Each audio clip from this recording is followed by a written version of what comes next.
Hello everyone, this is not the 200th episode yet. Recently, I have an interesting conversation on China Tech Talk podcast hosted by John Artman from TechNote and Matthew Brennan from ChinaChannel.co. We discuss the entrance of Alibaba and Tencent in Southeast Asia and how this region will be the battleground between Alibaba, Tencent, and Amazon in the next decade. One more thing, you should check out John and Matthew's podcast, China Tech Talk, on iTunes and Overcast. As it is rare for me to be on the other side of the microphone, probably the upcoming episode 200, and I hope that you will enjoy this special episode.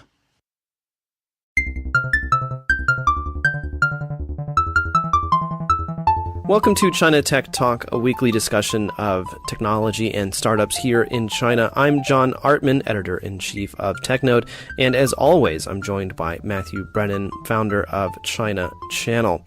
And this week we're talking with Bernard Liang, who is the host of Analyze Asia, and he also works at Singapore Post, or sometimes referred to as SingPost, which is one of Singapore's largest logistics companies. And Bernard has a really interesting background.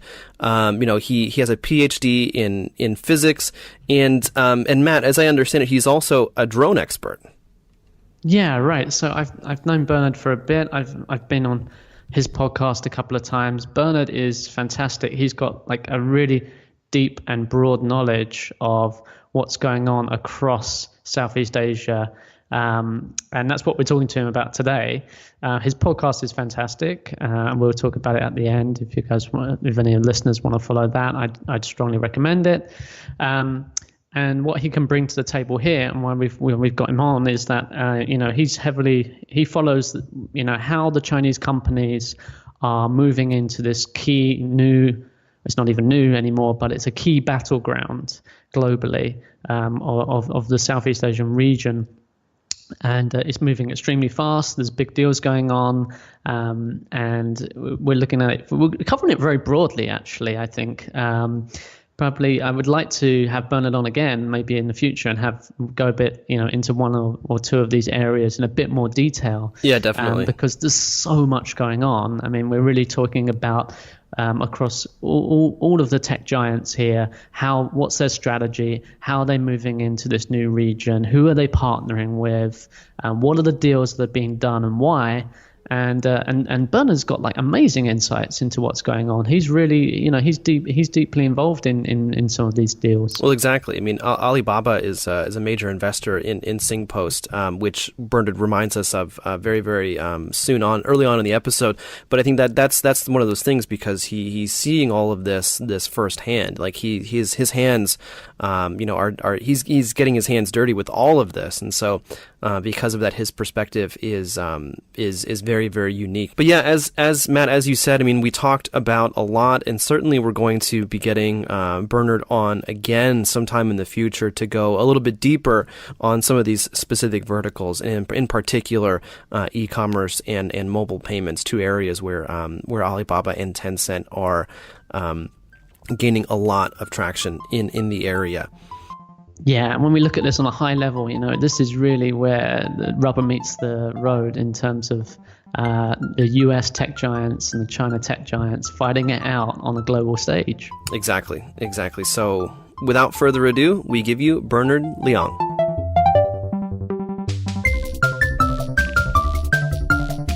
All right, well, Bernard, thank you so much for taking the time to join us. Thank you for the invitation to come on Tech Talk China. Very honored to do so. I'm Bernard Liang, and I'm the founder of Analyze Asia podcast.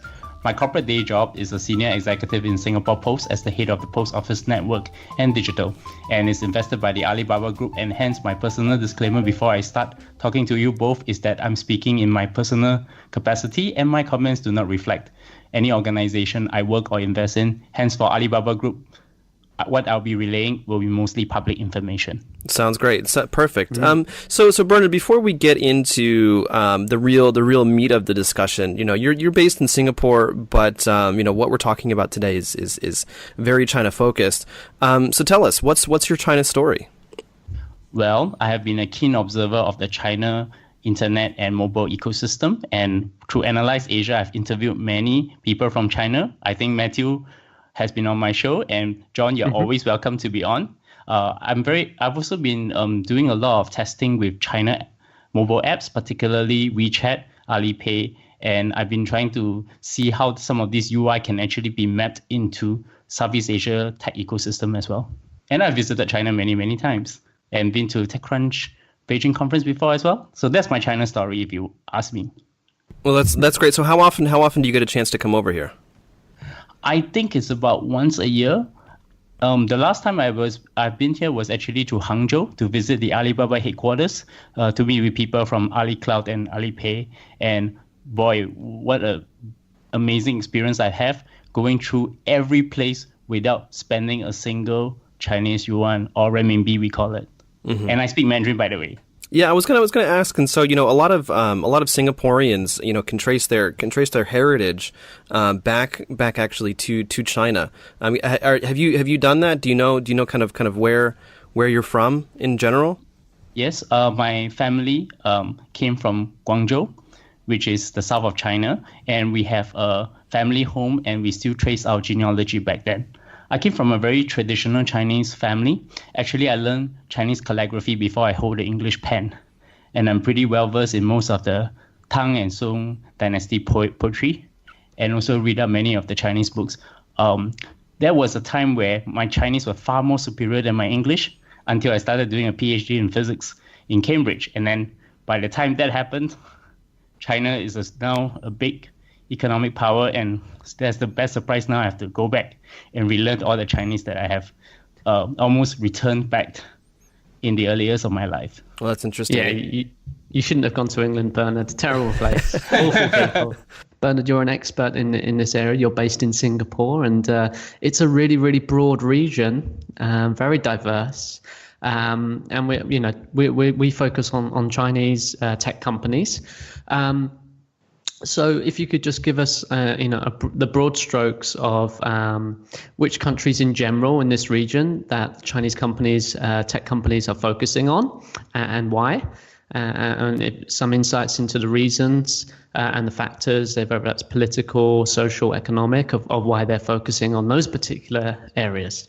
Maybe to give an overview to start off, most Chinese companies have been focusing on building their regional headquarters in Singapore, starting in the late part of the year 2000s, somewhere between 2005 to 2006, with Huawei and Lenovo, similar to most US and European companies. Subsequently, using Singapore as a beachhead because it's a very small market of 5 million people, they start to move across the fragmented markets into Southeast Asia, which that would include Indonesia, Malaysia, Vietnam, Thailand, Philippines, etc. For the BAT, they have been in Singapore since 2012 by building up the regional HQ and have been very patient with this market. So most people will think that it's mainly Alibaba and Tencent, but Baidu was actually the first to come into the region. Baidu came into 2002 with building a research center with the Institute of Infocom Research, or we call I2R, under the Agency of Science, Technology and Research, A*STAR, Singapore. So they have not done much since then, except trialing a wallet service in Thailand. By 2015, you actually have Xiaomi entering the region with their Mi phones and doing flash sales in different parts of Southeast Asia that include Singapore, Malaysia, Indonesia, and then to India. In the ride-sharing space, of course, this year, Didi has partnered with Grab and is also an investor. Until 2017, Ofo and Mobike are actually in town with their bicycle sharing, again starting from Singapore. So lately, the regional markets actually have been of greater interest to the Chinese companies. Most Southeast Asia countries are very friendly to the US and now Chinese technology companies. Hence, the direct route is for them to go to Malaysia, Thailand, Indonesia, and Philippines. Everywhere else in Southeast Asia is secondary. So those are the big ones population-wise, right? Once Singapore's the beachhead because of the infrastructure and I imagine the legal infrastructure and the development there. But then they're moving in the second stages to move into the larger population markets, broadly speaking, right? I can actually give you an overview about Southeast Asia. First of all, Southeast Asia is a diverse region with the following nations: Vietnam, Laos, Cambodia, Thailand, Myanmar, Indonesia, Malaysia, Singapore, Philippines, East Timor, and Brunei. So the total population stands at about 597 million people, with Indonesia having about a total of 258 million people spread across the archipelago of islands, followed by Philippines, which is about 102 million. So these are the two largest population states. The economies are actually at different stages. The region is fragmented with different countries that are at different stages of their development. For example, we have a very developed market like Singapore that's similar to any city in the US like New York, San Francisco, or in the Europe, which is like London, Paris. Emerging economies like Indonesia, which is very similar to Brazil, China, or India. And then you have frontier economies, which is like Myanmar, we have just opened up. The political situations are also very different across the region and are less volatile today and vary from country to country. I'm sure Thailand is currently being run under military leadership, and Myanmar has transitioned to civil leadership with the famous Aung San Suu Kyi and has gone from something like 300K to 30 million smartphones from 2014 to today. And lately, there's been some change in the political scene in Southeast Asia. Most political leaders in Southeast Asia, for example, Najib in Malaysia, Jokowi in Indonesia, and Duterte in Philippines, are now very pro-China rather than they are pro-US traditionally.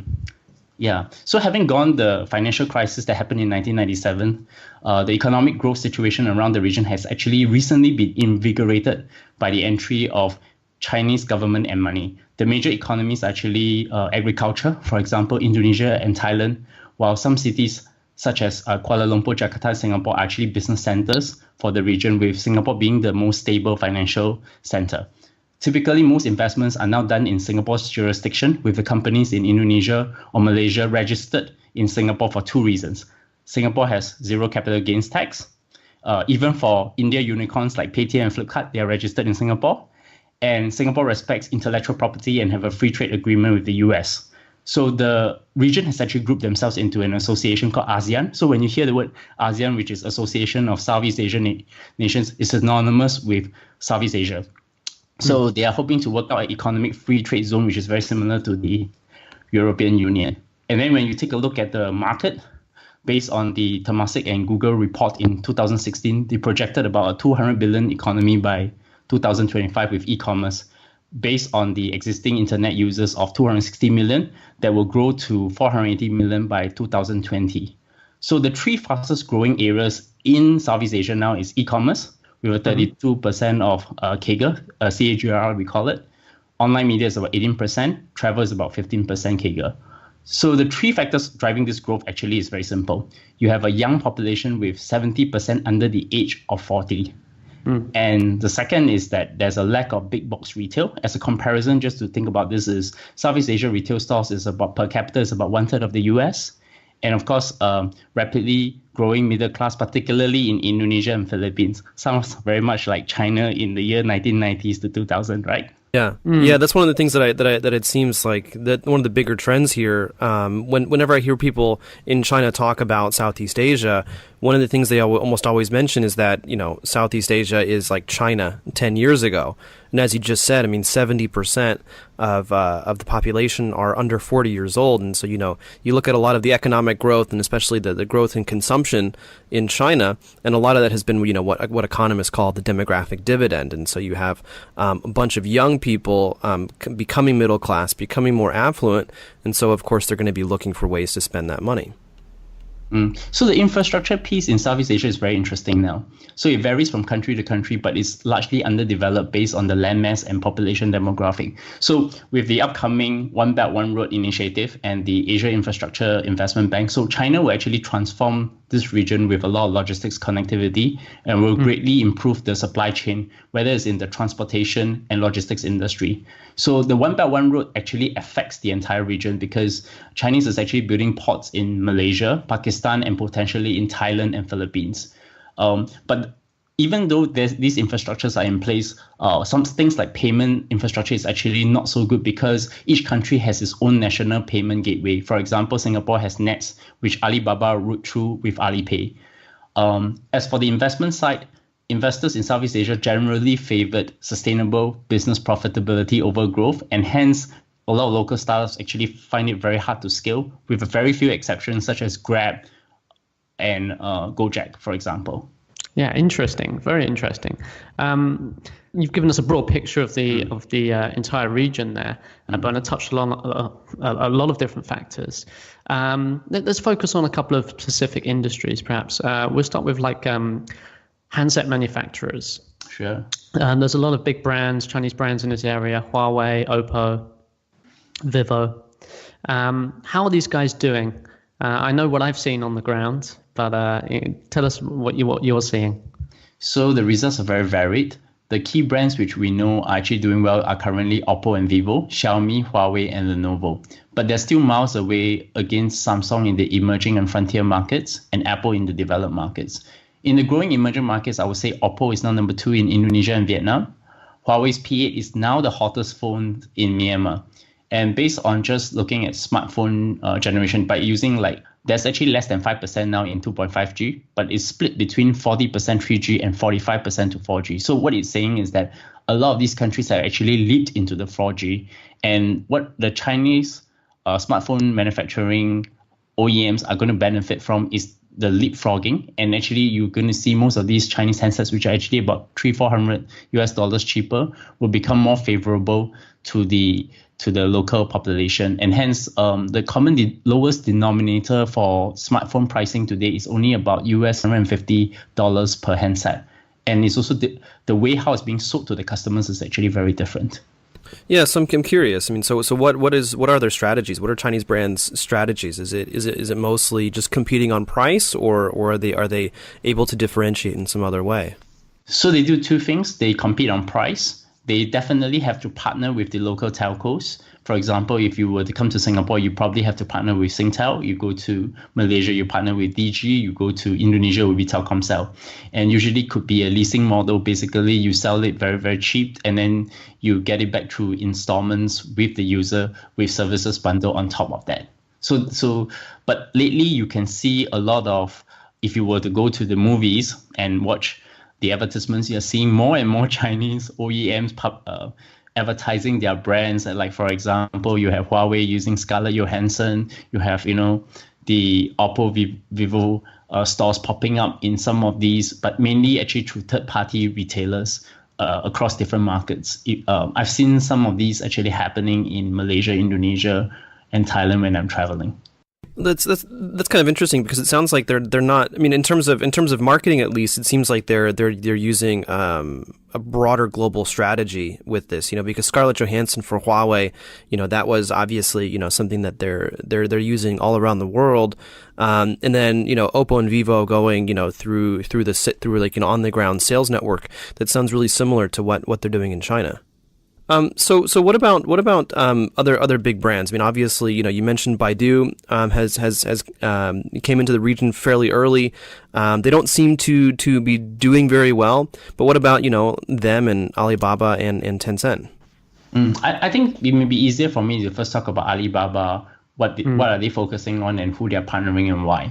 So if you look at Alibaba across Southeast Asia, they're focused on 3 major services: e-commerce, cloud computing, and logistics. Full disclosure, I work for Singapore Post. They invested in Singapore Post and now have about 14.2% ownership, with Singtel being the largest shareholder at 22%, to focus on building their outbound e-commerce logistics across the region. Lazada, which is similar, the Amazon clone that's made by the notorious Samuel brothers with Rocket Internet.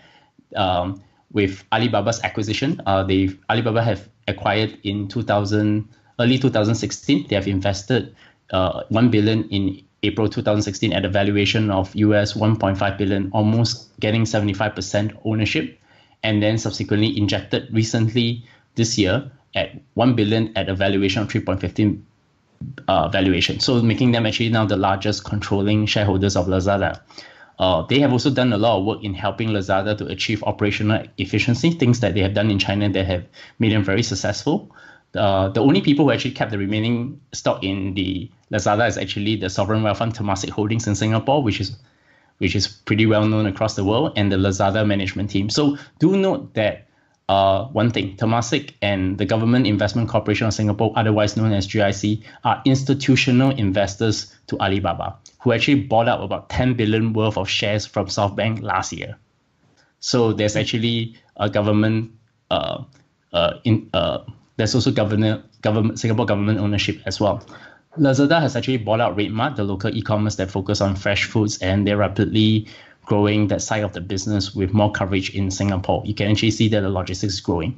But there is also a recent a lot of attention brought into Malaysia and Indonesia. In Malaysia, they're building a logistics hub near Kuala Lumpur and linking it to Hangzhou through the One Belt One Road, providing Ali Cloud support to Malaysia to support small medium businesses and integrating the path from Malaysia to Singapore. And with Indonesia, Jack Ma, the current chairman of the Alibaba Group, is the e-commerce advisor to the Indonesian government, and they are actively moving inroads into Indonesia with local partners there as well. On the Ali Cloud side, which is something that very few people talk about, they've expanded to Asia Pacific, offering their cloud services, and their global cloud computing market share is actually 5%, which is only 1% below Microsoft, based on a recent Wall Street Journal report. The Ali Cloud team has actually partnered mainly with the local telcos in Southeast Asia, for example, Singtel and regional companies to sell their cloud services. I think their biggest coverage is actually now in Australia and New Zealand as well. Last but not least, Alipay. So they started routing their payments through Nets in Singapore, and now that's owned by a consortium of local banks. Now they're working with Lazada to bring it into the other regions where payments infrastructure are still at their infancy. And if you watch very carefully what Alibaba does, they usually partnered with two companies that are titans. One of them is SoftBank, who's also an institutional investor of Alibaba, and the other is Temasek Holdings. And they have been following them at least with things like startup investments and very major private equity deals as well. So that's super interesting, and so it sounds like in many ways, and we'll talk about Tencent in a minute, but it sounds like in terms of e-commerce and payments, Alibaba is really kind of taking up a lot of market share very quickly. Yes, and actually recently I've been observing that a lot of the retail chain sites are actually experimenting on QR codes. It seems that there may be also a drive to actually get payments through QR codes with Alipay. And I think one of the things, Alipay has been extended a lot more with retail stores in Singapore now as compared to maybe the past 1 year ago, just by observation. Do you have any observations or data on adoption of Alipay across the region? So the bad news is that we don't have that, because I think Alipay has only really started marketing themselves only in the last 1 year or two. But I'm actually also anxiously want to find out from companies like IDC what's the adoption about Alipay and Tencent. I suspect that a significant usage actually is coming from the mainland Chinese who are residing in Singapore. Yeah. So I'm curious though, in terms of e-commerce, is there anyone that can really challenge Alibaba in Southeast Asia right now? So you probably have heard from John Russell, our good friend who came to your show recently, that Amazon has actually planning to launch this quarter. Some say it's actually in the midst of the next few days. So Amazon is probably one big competitor. There is another potential competitor that's coming in, and I think that they have beginning to extend their footprint, is a company we're going to talk about in the next part of this conversation, which is Tencent. And Tencent have actually recently entered into this region with also a lot of investment, and I think they are also planning part of their expansion focus is also on e-commerce as well. Okay, well, let's cover Tencent next then, I guess. So the obvious ones to go with. Okay. What are Tencent doing, Bernard? Okay, so I'm going to start off by making one disclaimer. I've listened to your last episode with John Russell. He spent a lot of significant time on one of your recent episodes talking about Tencent's influence in India. So I'm not going to elaborate on that. Mm-hmm. Tencent has only recently came into Southeast Asia and is now a competitor against Alibaba and Amazon in terms of market expansion and startup investments. They have invested in messaging apps that is similar to their WeChat app, for example, KakaoTalk in South Korea, Line in Japan, Hike in India, and they're partnered with their largest institutional investor, the Naspers Group, which is a South African media group that has actually been influential in Southeast Asia, but very low-key. Just to give you some sense of what Naspers have done, Naspers have invested in a Bitcoin blockchain company called Coins.ph. They're investors of Flipkart, and they, which explain why Tencent gone in with a recent $1 billion round with Microsoft and eBay into the India e-commerce company. But Tencent has actually invested in a company in Southeast Asia called Garena, now known as SEA, which is originally a gaming company that provides services for gamers with all the major titles like the League of Legends, etc. And now this Garena has actually expanded into financial services with a payment service that they have called Garena Pay, and also e-commerce with an app called Shopee. And it's actually another potential integration point for Tencent. And by the way, Garena is planning to file for public IPO in either, I think it's New York Stock Exchange this year. So it is very likely that with Tencent's also recent investment with Gojek, where they injected 500 million USD into Indonesia, they maybe want to plan to find a way to integrate WeChat with Gojek, or they bring JD or Jingdong soon into this competitive e-commerce landscape as well. Yeah, I think JD would be, along with Amazon, not wanting to let Alibaba take too much of a lead in the region. Yes, so it becomes a three-way fight now. So we really do not know who is going to come up the strongest as well. So what do you think about these? So when we talk about Chinese tech companies, I know you've also mentioned Baidu. I don't know if we want to cover that. Perhaps we cover that in a bit more detail. What are Baidu doing? Bernard, just a quick summary. So pretty quick summary. After they did the research center, they have actually not been very active in the region. I think a lot of Baidu's efforts now is actually split between China and Silicon Valley, mainly focused on the AI. I think in terms of business, they are rarely seen in the Southeast Asia region. It's almost like they do not want to come here to compete. In the same space, I guess Google has a major dominance in Southeast Asia. And if Baidu still think that they have a shot, I think it's actually quite an open market for them as well.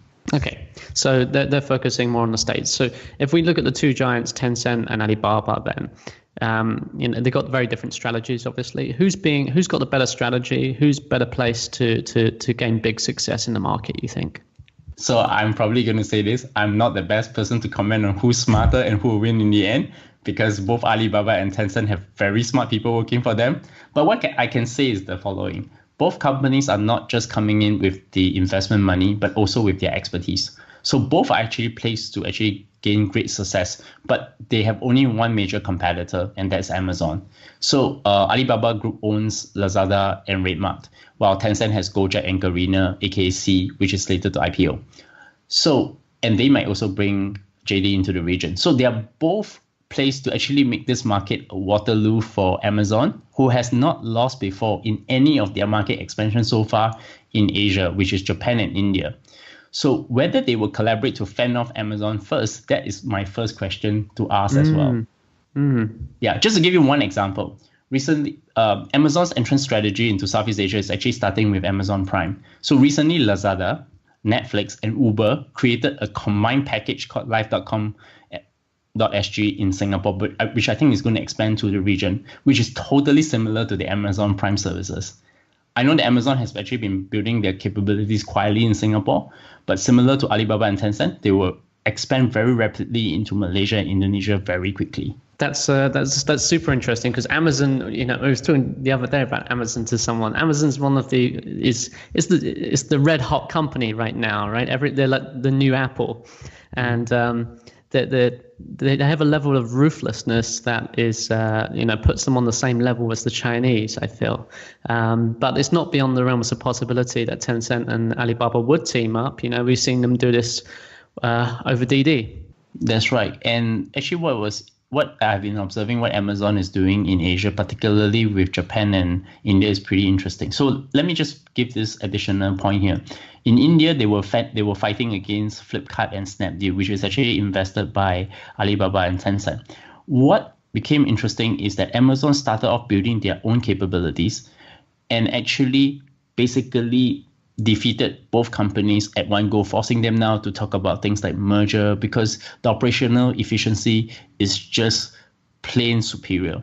And what is more interesting is the guy who heads up Amazon India is actually the former chief of staff, or what in the information called the shadow of Jeff Bezos, meaning that he if he wants any resources in India, he gets it done. And I think Amazon has already plowed about $2 billion into India, and I think they're probably going to be bringing another $1 billion into the Southeast Asia region. So as I have observed, even with Japan, how they have clobbered Rakuten, which is the largest e-commerce marketplace for Japan, it seems that Amazon seems to be unstoppable. So maybe Southeast Asia is this new battleground that actually we could see a real title challenge of who is going to be the king of the hill in e-commerce. Right. I mean, the Chinese companies have the advantage that I think it's a market that's very close, physically close, but also close in terms of the user habits, and as we've already mentioned, being quite similar to China, 5-10 years ago. But then Amazon just seems to be this unstoppable train right now that nobody can get in the way of their strategies. I think I could definitely see them teaming up. I think the Chinese companies are incredibly practical, right? And the echoes of what happened, Uber with the ride-sharing thing. It's the same thing almost. Uber was a very aggressive American company, and so there's a clear precedent here. So I guess, I mean, one of the interesting things, and so looking at, why Chinese companies are moving into the Southeast Asian market so quickly and aggressively. I mean, do you think it is? I mean, obviously geography is there, the market is there, but what about culture? Are they successful in part because of a shared cultural background? My perspective is actually slightly different. Not so much about culture, is that it's a very open market to the US and Chinese companies, similar to India, where people are very friendly to technologies from US and China. In fact, this is the market that's more of a fast following type than an innovator if you compare against the Northeast Asia countries such as Japan and Korea, which are nationalistic but have better innovation capabilities. So to give you an example, what people do not know that when Facebook was still a nascent company, their second largest growth was actually from Southeast Asia and not Europe. Most Southeast Asia countries might have different cultural values, and there's also a significant group of overseas Chinese who are living in these countries. They have a shared history only with mainland China in the older generation of people, probably my fathers, my grandfathers, but less for the current generation who do not view China the same way as my forefathers do. And they are very greatly influenced by the US media. But where I thought is interesting that the Chinese actually leading currently in Southeast Asia is actually in the fintech space, with the adoption of things like QR codes, with the adoption of things like WeChat, mobile wallets, Didi Kuaidi, right, and Ofo Mobile, because it seems that these innovations are coming faster to the region as compared to the US innovations. This is something that I think is only shifting in the last 1-2 years, which I've not seen before happening in the region. We usually wait for the latest hype coming from the US, but very rarely now. Actually, now we're seeing a lot more hype coming from China. Yeah, that makes a lot of sense. I think the mobile payments and payments over messaging apps, it really fits the region. I think in terms of that, people don't have the infrastructure around credit and debit cards is weaker than and less developed as a user habit as well, broadly speaking, when compared to the States or Europe, and also this is in terms of people's experience being primarily a mobile experience, right? I think there's that similarity as well. Whereas a lot of people in Southeast Asia would not be experiencing the internet from a laptop or from a desktop. Their first experience would also be from mobile, and this is something that sets China apart from the States quite clearly. And it's a kind of shared experience between these two regions. Yeah, that's a really good point. In particular, with the differences in the way that people and their habits and things like that. But Bernard, I'm curious, and so we talked about culture, but what about regulation? You mentioned that in general, the people living in this region are very welcoming to Chinese companies and their products that they're providing. But what about the governments? Are they, in terms of regulation, in terms of policy, are they fairly welcoming as well? I thought you were going to have this question. So at the moment, it's pretty interesting. So one of the things that many governments are having dispute with China is actually on the South China Sea, that across nations in Southeast Asia. You hear it from the Western media, you hear it from the Chinese media. But for the regulation side, each country regulation differs pretty significantly, but one of the things that's pretty common is that a lot of countries lately have actually starting to relax their regulation on foreign ownership. So for example, Indonesia today only allowed 51% to be owned by local and 49% foreign if you buy into any company there.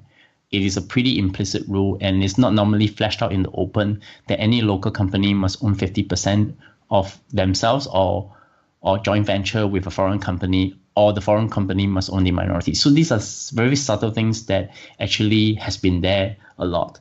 In terms of some other regulation, like I think Southeast Asia, the ASEAN region is now trying to create what is called a common free trade zone to actually try to take away some of these barriers, particularly in the customs, in terms of because that has a great effect on transportation and logistics.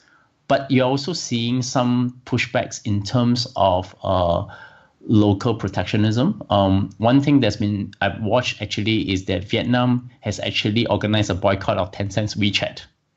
And because they have their own WeChat clone that's done called Zalo, that's owned by VNG, which is the equivalent of Tencent in Vietnam. And they are a market about 60 million people.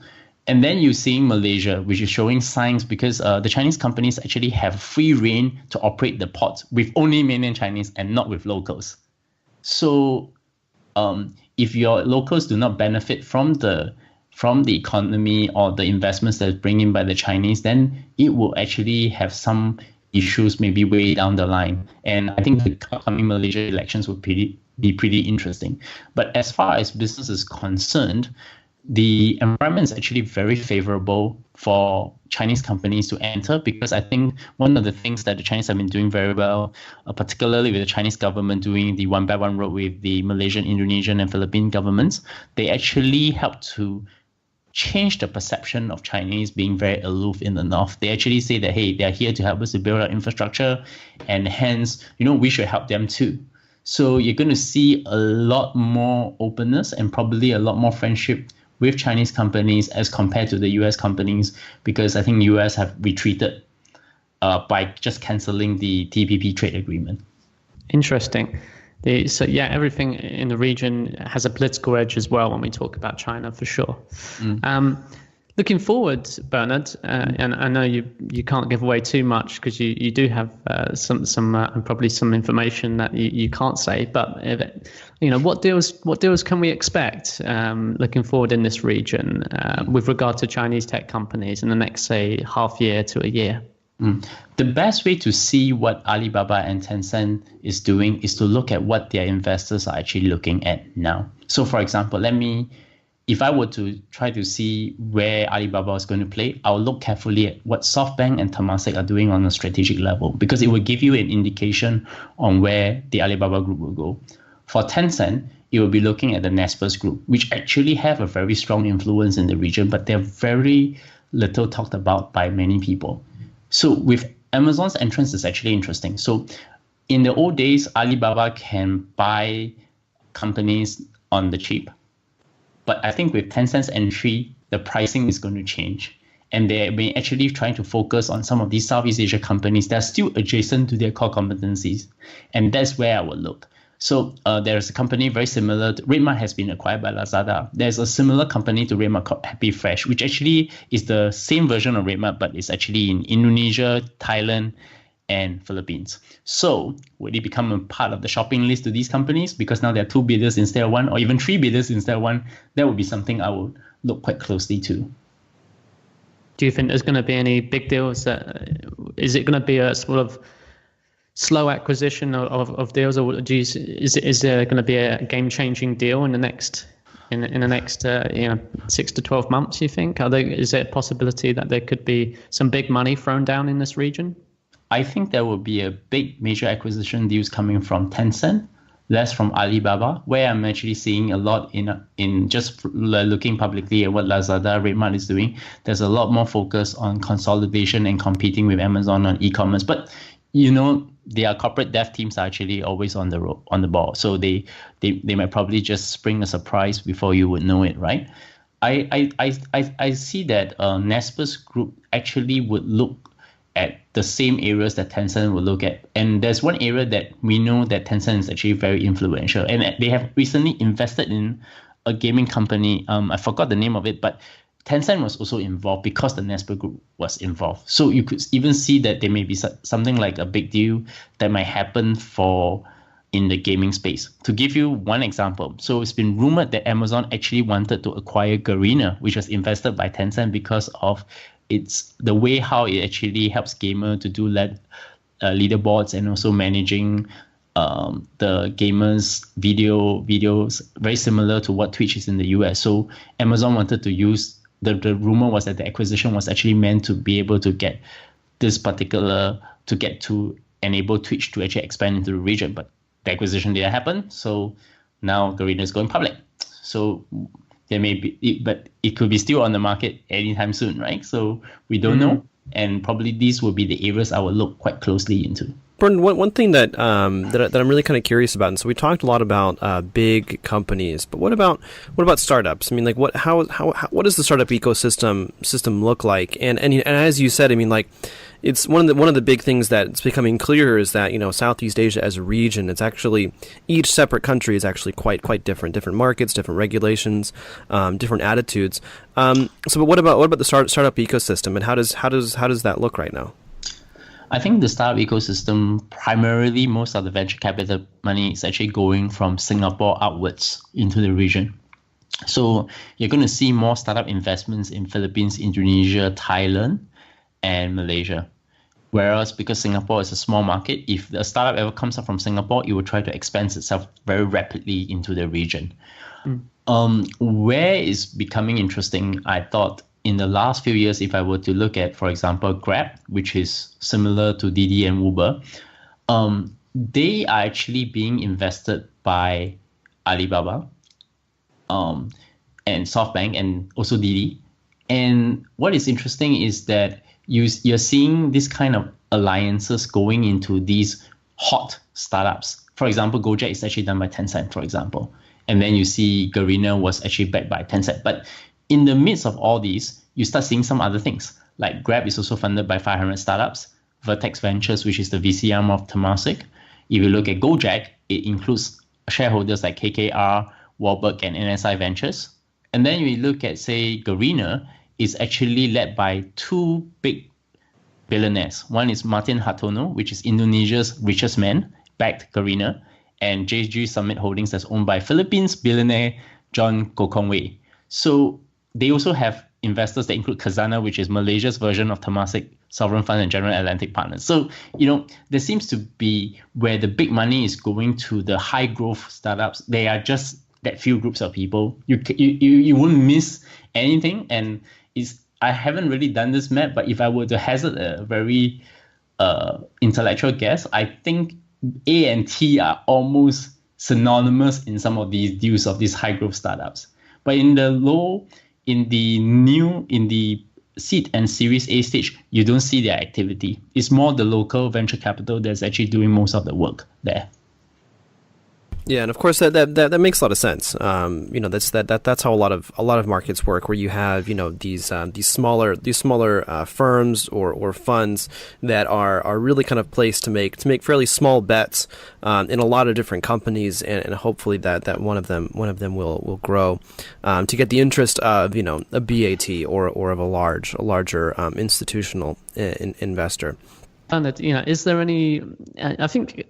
Yeah, just you know, from a story from your own personal experience or something like that would be nice. Of you know, how if you've got any first-hand experience of how culturally Chinese companies coming into the region have fared, or some of the struggles that they had, that would be nice, I guess. I think the Chinese tech companies who have come into Southeast Asia has been very patient and very. They have actually spent a lot of time understanding the market and localize their services towards the market. I think one of the things that seems to be becoming clearer to me is that for expanding into Southeast Asia, they prefer buy versus build. I'll just tell you a pretty interesting story. Is that a lot of, whether it's Alibaba or Tencent, they have actually helped invigorate the region, because it's no longer just the US companies that are actually entering into this market. There's also the Chinese companies as well. So it's actually a very exciting time for us here, partially because, and we are beginning to actually, you know, reading TechNote or ChinaChannel.co to find out what these Chinese companies are doing up their lane, right? So it's the same back here where people from China are so interested in what the BAT is actually doing in this region, given that there's so much. And in this region, it's truly a battle against external, because I think China competition is very intense, right? But now they're in the world where they're fighting against the world competitors like, Amazon's, your Google's, your Facebook. So it's actually a very interesting time for us here, whether it's in Singapore or any part of the Southeast Asia region. Yeah, but I guess, this subject is so broad, we can actually spend each episode talking about each part of Southeast Asia. So I think that would be something that we can leave for a future time. But also, Bernard, I'm curious, and so you mentioned towards the beginning of the episode that you try some of the like Chinese apps and other services, and so I'm curious. I mean, have you seen any significant adoption in Singapore in particular, or what about in your own life? I mean, like what Chinese technology or apps do you use? So one of the banks in Singapore, DBS, which is the Developmental Bank of Singapore, have done a major successful digital transformation. And they took a lot of inspiration from Tencent and Alibaba. And the CEO's Piyush Gupta made this comment and said that our competitor is not the other banks, but actually is tech companies like Google, Alibaba, or Tencent. And they successfully developed this digital bank concept that actually they have signed up 1 million users in India. And I think they're now expanding into Indonesia, which all the banking tools for this digital bank is actually done on a mobile app. And they are able to do banking overseas from Singapore, Indonesia, and India. And they're going to be focusing a lot on the middle class that's actually growing. So these are some of the effects of how the Chinese tech spaces has actually inspired even very developed companies like DBS in the region to now even learning from how they have done their mobile apps. And if you have ever tried using the mobile digibank for DBS, it's almost like using a WeChat 10Pay kind of system, or even like an Alipay where you can just do very quick Alipay. It's just that the QR codes haven't come in yet. Once the QR codes come in, I think it's almost that we are almost ready for a WeChat Alipay competition here in Southeast Asia. So I guess, so basically what you're saying is that WeChat and these types of products, they're not ubiquitous necessarily just yet in particular in Singapore. Particularly for me, I have to turn on the Chinese version in order to get WeChat's full capability. But if I were to just use it as an English version, it doesn't have the full capabilities of what I can use in China. Sure. When we talk about messaging, I think what's really interesting is that you can see clearly across Asia, you've got this fragmentation where you have WeChat in China, you have KakaoTalk in South Korea, Line in Japan, and also Thailand, right? And Taiwan, and a little bit in Indonesia. And then we mentioned earlier in Vietnam, they have their local, am I saying it right? Zalo or Zalo? Yeah. I'm probably saying it incorrectly, but I did actually use it when I was there. But we don't see that in the rest of the region, really. When you go into I don't see there's any other like champions. It seems to be more sort of Facebook dominated, broadly speaking, across the rest of the region. So I find that really, really interesting. Of why is that? Why has the American companies been able to take some markets and not the others? So as I mentioned, right, they're very friendly to the US technology. So WhatsApp, which is part of Facebook portfolio, is actually what is dominating with the emerging markets. And there's one question I always like to ask people who work with Facebook, and I think they never gave me an answer, is that why wouldn't WhatsApp clone WeChat? Because with the same features, they could easily dominate the entire Southeast Asia, but instead they just allow things to fester. And now, if I were to be pretty honest, a lot of my friends on WeChat, 50% are coming from the US, Europe, and Asia.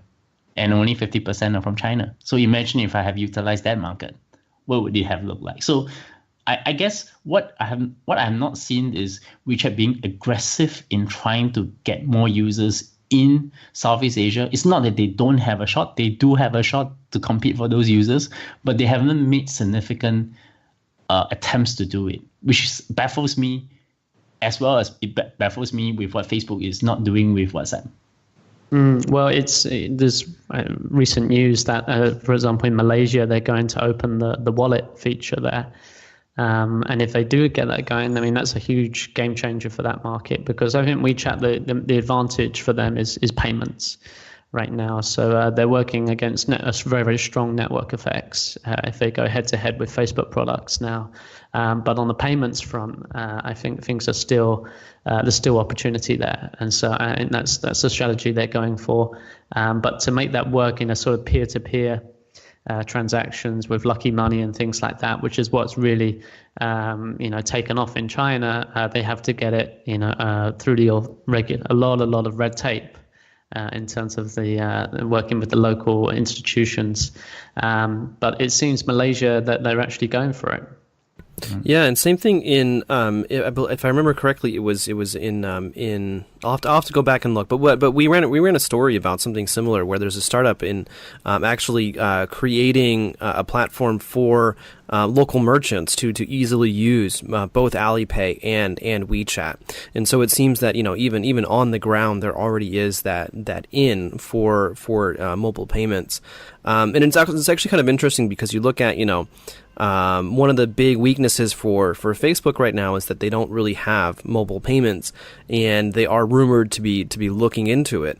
And so it is kind of interesting to see that on the one hand, WeChat, they're as you say, Matt, they're very smartly, they're not going to compete against Facebook in terms of social, but they might just end up winning if they can get people to convert via mobile payments. Yeah, that's sure. Right. When you see it on the ground here.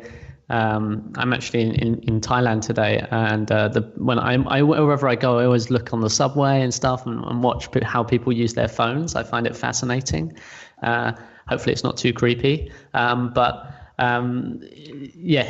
people are addicted to Facebook. They're really addicted to Facebook. That's kind of obvious. But one thing I did notice, actually, was to diverge on a different topic, is that people are playing Honor of Kings here as well. That's right. I was quite surprised. I saw, Honor of Kings is in Thailand, and it's definitely got some got quite a user base, I think. Is it localized, or is it in Thai? It must be, yeah. I didn't want to appear too.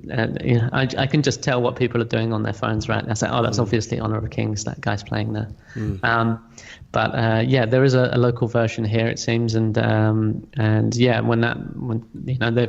been a lot of talk recently about Honor of Kings and the internationalization of the product as well, because they're definitely taking it to the US market and Europe and places like that. Yeah, but apparently it's going to be called Strike of King.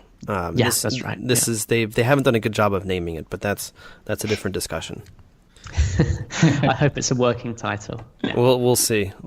Well, Bernard, before we do close, can you just tell us a little bit about where people can find you? You can find me at my Twitter, BLeongCW, at BLEONGCW, or you can find me with my podcast, Analyze Asia, ANALYSE.Asia. And of course, John, you're always welcome to come on my show. And Matthew, I will definitely get you another time on this.